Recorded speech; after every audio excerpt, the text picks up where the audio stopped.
Hi everyone, Narkoth here. In today's video, we are looking at a key feature of Hearts of Iron 4, Naval Invasions. I will be covering the basics first, and then dive into several complex strategies and tips to ensure a much more effective and potent naval invasion. While I am using all DLC of Hearts of Iron 4, if I am talking about a component that you just don't have the DLC for, that's okay. You can go ahead and safely ignore that feature of the strategy.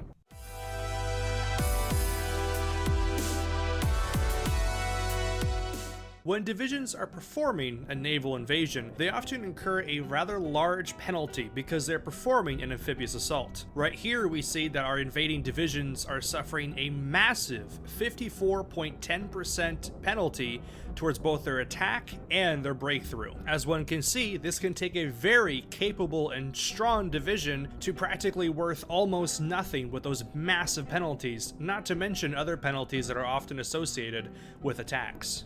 However, there is a way around this. Marines, Amtraks, and amphibious tanks do not suffer from this penalty. In fact, every single one of them actually gains an attack percentage towards performing amphibious assaults. However, all of these units are classified as special units. There is a mechanic in the game that limits the amount of special units battalions that can be deployed at any given point in time. If we select the Army button to the top right corner of our screen, we will see exactly what our special forces limit is. Don't worry if your actual limit for your special forces is relatively low in the beginning of the game, as that number is actually tied directly to the amount of manpower you have actively deployed in the field. In other words, the larger your army gets, the more special force battalions you'll be able to yield as well.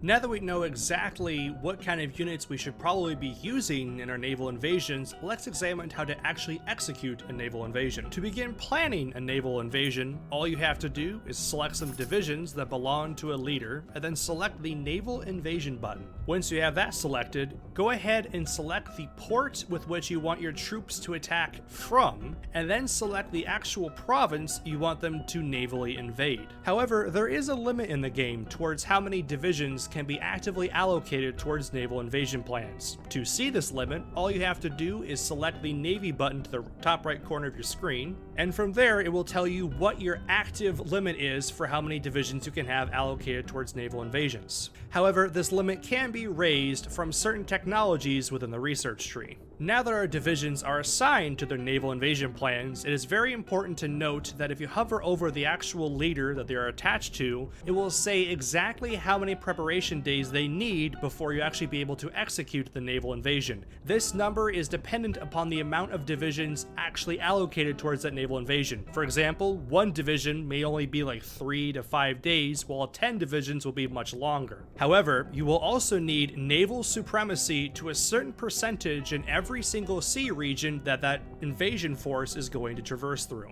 This percentage is often about 50% or so naval supremacy, but it should be noted that that still means there are plenty of active enemy ships within the region. Because of this, we're still going to be very careful when we're moving our forces through these waters, because that still means that enemy submarines or even heavy battleships could be ready and waiting to try and destroy our transporting units. Now that we know how to execute a naval invasion, now we're going to talk about the three main kind of strategies or methodologies that people use when they're going about actually performing a naval invasion. The first one is perhaps the most simple and the one that most new players to Hearts of Iron 4 employ, and it's the strategy of, well, simply attacking the port that you directly want to have. On the surface, this makes sense. You need a port so to make sure that your forces that land are able to get supplies from your homeland, and what better way to do it than attack the port directly, because if any of our divisions are not eventually attached to a port somehow, then they will slowly run out of supplies and become easy prey for the enemy, right? Well, that's technically true, but there's actually a feature within Hearts of Iron 4 that isn't really talked much about, and you only really discover if you play the game a whole bunch, or you just someone references it directly to you, and it's something called supply grace. Essentially, supply grace is the extra amount of hours you have in which divisions can operate at full efficiency while they are surrounded by the enemy. Now, surrounded by the enemy could literally mean they are deep in enemy territory and they have been completely encircled, or it can be as simple as they have no port access with which to get supplies from your home territory. Now, the supply grace period can be increased through specific army doctrines and certain leader traits, but it's usually base value around 72 hours or so. With this in mind, we can actually redefine how we actually go about making naval invasions. If you remember from earlier, divisions that aren't Marines suffer massive penalties when performing a naval invasion. However, when they're fighting on land, they fight like they always normally do. Another strategy that we can do is combine the effectiveness of these normal divisions along with the effectiveness of our Marines in their amphibious assaults. To do this, you want to schedule 2 to 3 naval invasions. One invasion will be attacking the port directly. This invasion should be compromised solely of Marine divisions so that they are not penalized for performing an amphibious assault. The other invasions should be on the provinces right next to the port you wish to capture. If you are lucky, the enemy probably won't have any garrisons on those provinces, and those normal divisions will be able to land without any problem. From here, you want to have your divisions that already have landed attack the port at the same time as your Marines are attacking the port as well. If all goes well, normal divisions will be operating statistically as normal. This means that your really good land divisions will be able to operate at peak efficiency while your Marines are also operating at peak efficiency and also benefiting from their amphibious assault stats. If your enemy has an okay-ish garrison force in that region, I can almost guarantee that you'll be able to wipe them out with no problem and be able to secure yourself a beachhead on enemy territory. However, this strategy is by no means ironclad, and it's actually a very risky one at that. If you're not able to take the enemy port, even after you've done all this, that means you have several divisions that are on enemy territory and have no means with which to gain supplies.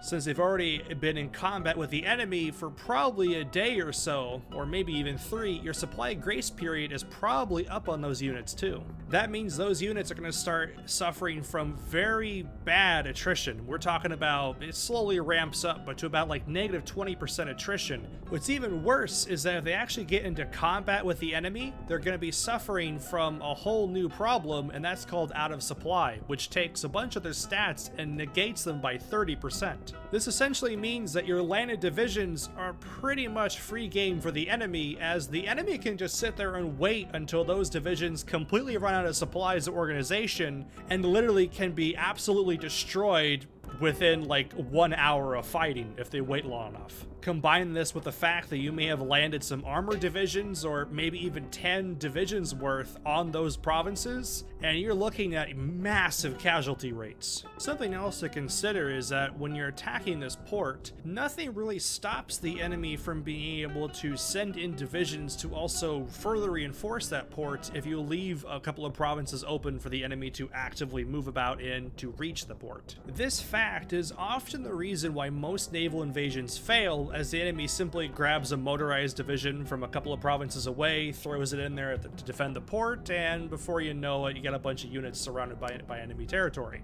One of the ways to actually get around this issue is to actually employ another strategy. This strategy is perhaps the most expensive, but it is perhaps the most likely to succeed, depending upon exactly where you're attacking. This strategy says only use Marine divisions, Amtracs, or amphibious tank battalions when you're attacking the enemy. This means not only attacking the port with just naval infantry, but also the provinces next to it. Let's say there's still no enemy divisions within the provinces next to the city port, but these naval forces actually have a really nice bonus to them. You see, if we look at the elite forces technology within the research tree, we find that special forces can gain supply grace of plus 48 hours. Now, this is 2 whole days of extra supply grace that they're able to benefit from that normal divisions will never see. With this in mind, if we just use special forces and we land on the enemy territory, if our first naval invasion on the port is not successful, we can quickly schedule another one or have one as a backup and quickly send that one in while our landed divisions are still going to be operating at peak efficiency.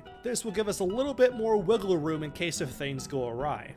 Now, of course, this doesn't end here either. If we look at one of the leader traits called Amphibious, extra marine supply grace is increased by 240 hours. This is a massive upgrade in the amount of hours that Marines are able to utilize for, supply grace. This means that if we use both the research technology as well as this leader trait, we're going to gain a significant amount of extra hours that our landed forces can still be without supply and still operate at peak efficiency. This gives us an incredible amount of extra time and, like I said, even more wiggle room in case if things go awry on the first try to take the port. The real bonus from using this third strategy is that if we only attack with naval infantry forces, I'll just call them naval infantry forces for short, is that if we just attack with them, and instead of just attacking the 2 provinces right next to the port city, you should take every single province that is adjacent to that port. This way, the enemy cannot reinforce that port before going through your divisions. You should have at least 1 to 2 divisions per province surrounding this port, not to mention some free divisions actively attacking the port. The beauty of this is that while the enemy's still going to gain supplies because it's technically attached to a port, they will not be able to reinforce it, which means if you're constantly attacking that port, along with constantly performing naval invasions on that port, the organization of that unit is going to constantly go down and down and down. Because that division has nowhere to retreat to, when their organization hits 0, they'll actually be overrun, even though they have plenty of more supplies to them, because they have nowhere to retreat to. This way, you're actually completely wiping out enemy forces from the game while also establishing a good beachhead. We should also remember that because the enemy division in the port is going to be completely encircled, they're also going to suffer an encirclement penalty. This means that their attack and defense is going to be negated by 30%, which means that you're already attacking them from multiple sides.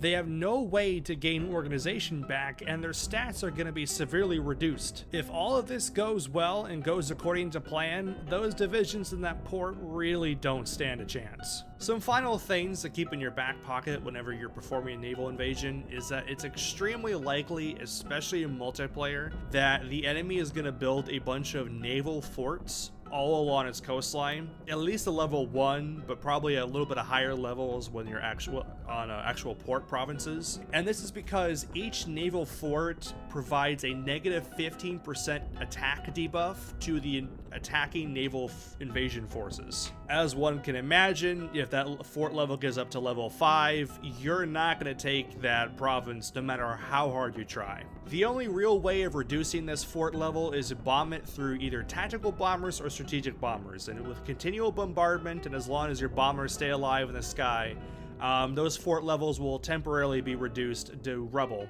If the enemy's not quick enough to repair them, then you can go ahead and perform your naval invasion and everything should go out usually as planned. Something else to keep in mind is a special mission you can give your fleet forces is called a Naval Invasion Support Mission.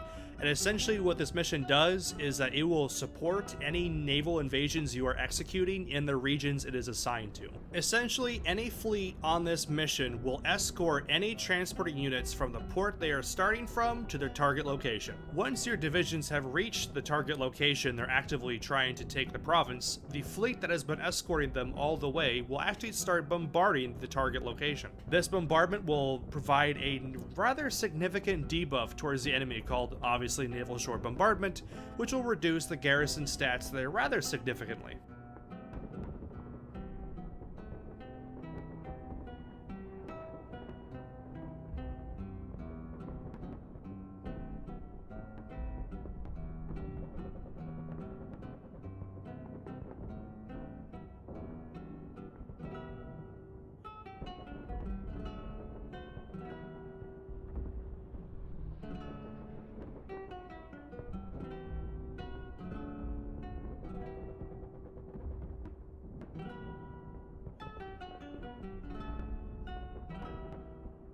As always, treat this information as a guide of sorts, as I highly suggest modifying these strategies during your gameplay, as no strategy is a size-fit-all winning plan. However, if you follow these strategies and tweak them to best fit your strategic situation within Hearts of Iron 4, I guarantee you will see a noticeable improvement in the effectiveness of your naval invasions. Thanks for watching. If you enjoyed my content, feel free to subscribe to the channel, as I will be continually uploading these types of videos and more for a variety of different strategy games. Until then, make it a good one.